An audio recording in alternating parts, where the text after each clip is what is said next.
I've heard Joe Biden say that he's never discussed business with Hunter. That is false.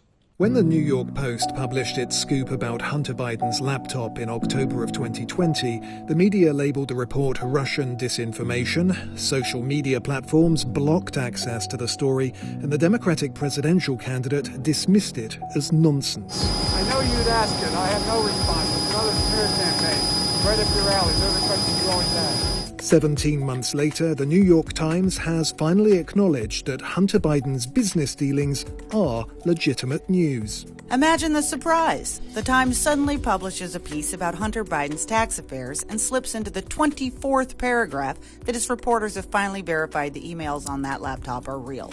The problem is that this vindication of the Post comes a year and a half after the presidential election. One catalyst for the New York Post investigation in 2020 was a Senate committee report put together by Ron Johnson and Chuck Grassley.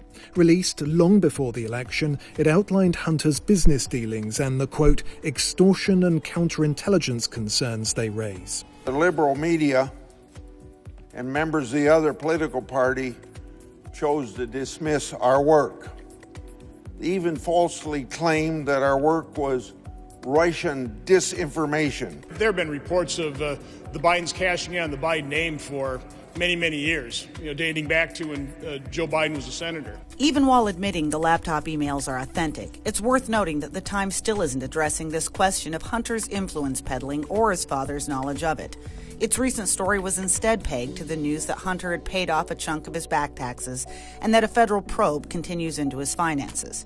To this day, neither Hunter Biden or the Biden campaign have denied that the laptop was Hunter's. At the time, an attorney for Rudy Giuliani told Fox News that it was dropped off at a computer repairman's shop and never picked up. I saw stuff and I was concerned. I was concerned that somebody might want to come looking for this stuff eventually, and I wanted it out of my shop.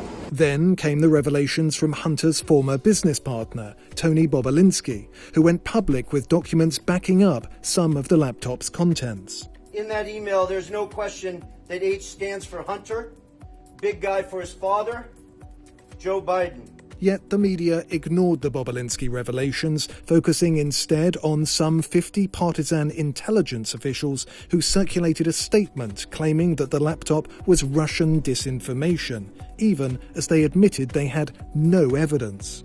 The result was a blackout of the Hunter news in most places, with Twitter blocking the Post's account for nearly 2 weeks and Facebook using algorithms to quash the story. Last night, the Republican House Judiciary Committee posted the story on their website, a government website. And this morning, Twitter has censored it. The question now is whether pressure will build for Mr. Biden to answer some of the questions put to him before he became president. Right now, the White House is deflecting. Again, I point you to the Department of Justice and Hunter Biden's representatives. I'm a spokesperson for the United States. He doesn't work for the United States. Today, it seems there's much more for our reborn media sleuths at the Times and other outlets to investigate. The question is the same now as it was before the election. Just how much did Joe Biden know about his son's efforts to cash in on the Biden family name or to leverage the former vice president's authority? Do you think it was wrong for him to take that position? No.